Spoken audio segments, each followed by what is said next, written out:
বিশ্ব ইতিহাসের এক কালো অধ্যায় হয়ে থাকবে 1912 সাল। 110 বছরের পুরনো একটি ঘটনা যা আজও দাগ কেটে আছে মানুষের মনে। চোখে না দেখেও যে মর্মান্তিক ঘটনার শিহরণ নাড়া দেয় সবার মনে, বলছি সেই টাইটানিক জাহাজের কথা। 1912 সালের 15ই এপ্রিল মধ্যরাতে একটি দুর্ঘটনায় 2224 জন যাত্রী এবং ক্রু মেম্বারদের নিয়ে ডুবে যায় এই টাইটানিক।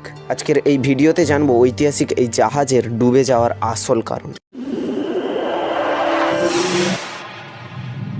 1912 সালের 10 এপ্রিল সমুদ্রে যাত্রা করে টাইটানিক। জাহাজের আকার এবং সুযোগ সুবিধার জন্য সে সময় বিশ্বজুড়ে তোলপাড় ফেলে দেয় টাইটানিক। জাহাজের মালিক থেকে শুরু করে যাত্রী কেউই কখনো ভাবেনি বিলাসবহুল এই বাহনের এমন পরিণতি হবে। সে সময় সবচেয়ে বড় জাহাজ ছিল টাইটানিক। পুরোপুরি একটি যাত্রাও সম্পূর্ণ করতে পারেনি। প্রথম যাত্রাতেই ডুবে যায় এটি। ইংল্যান্ডের সাউথহ্যাম্পটন থেকে যাত্রা করার মাত্র 4 দিনের মাথায় চরম পরিণতি ঘটে এটির। আনুমানিক 11:40 নাগাদ জাহাজটি ডুবে যেতে শুরু করে এবং এটি পুরোপুরি ডুবে যেতে সময় নেয় 2 ঘন্টারও বেশি। যে বরফের পাহাড়ের ধাক্কা লেগে ডুবে যায় টাইটানিক, তার সংকেত বেশ কয়েকবার পেয়েছিল জাহাজটি। 14ই এপ্রিল দুপুর 2টোর দিকে আমেরিকা নামক একটি জাহাজ থেকে রেডিওর মাধ্যমে টাইটানিক জাহাজকে জানায় তার যাত্রাপথের সামনে বড় একটি আইসবার্গ রয়েছে। শুধু তাই নয়, পরবর্তীতে মেসাবা নামের আরও একটি জাহাজ থেকে ওই একই ধরনের সতর্কবার্তা পাঠানো হয়। এ সময় টাইটানিকের রেডিও যোগাযোগের দায়িত্বে ছিলেন জ্যাক ফিলিপস ও হ্যারল্ড ব্রিজ।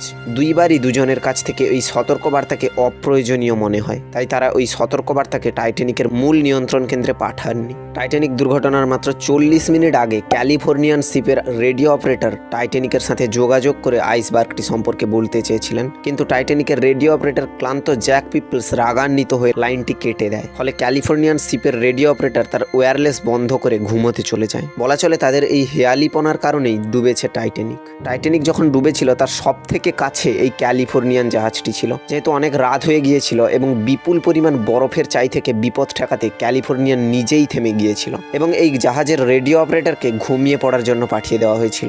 রাত প্রায় 11:50। তখন জাহাজের অফিসার টাইটানিকের থেকে আলোর ছটাক দেখতে পান এবং এর লাইটগুলি কখনো জ্বলছিল আবার কখনো নিভছিল। যদিও টাইটানিক প্রায় 11:40-এই ধাক্কা লেগে গিয়েছিল, এই ধরনের অস্বাভাবিক এবং অস্বচ্ছ ঘটনার পরেও ক্যালিফোর্নিয়ান জাহাজের কোনো সদস্যই রেডিও অপারেটরকে ডেকে তোলেননি। এর পরিবর্তে জাহাজটি কিছু আলোর সিগন্যাল ছাড়ে। যদিও এই ক্যালিফোর্নিয়ান জাহাজটি থেকে টাইটানিককে খুব ভালোভাবেই দেখা যাচ্ছিল, কিন্তু তারা টাইটানিক যে ডুবে ছিল সেদিকে ঠিক মতো খেয়াল করেনি। এরপরে ভোর 1:50 নাগাদ আরও কিছু সিগন্যাল ছাড়া হয়। 2:15 নাগাদ ক্যালিফোর্নিয়ান আর টাইটানিককে দেখতে পাননি। তারা ধরে নেয় টাইটানিক চলে গেছে। এরপর ভোর 5:30 নাগাদ রেডিও অপারেটর ঘুম থেকে ওঠার পর তার কাজ সামলাতে চলে যান এবং জানতে পারেন যে টাইটানিক জলের তলায় তলিয়ে গেছে। পরবর্তীতে জানা যায় এই ক্যালিফোর্নিয়ান জাহাজটি চাইলেই টাইটানিকের অনেক যাত্রীর প্রাণ বাঁচাতে পারতেন, এমনকি সিগন্যাল দিয়ে আশেপাশের জাহাজগুলিকেও SOS সংকেত দিয়ে ডাকতে পারত। টাইটানিক দুর্ঘটনায় অনেক যাত্রীর মর্মান্তিক মৃত্যু হয়। রেকর্ডস অনুসারে 832 জন যাত্রী ও 685 জন ক্রু মেম্বার মিলে সর্বমোট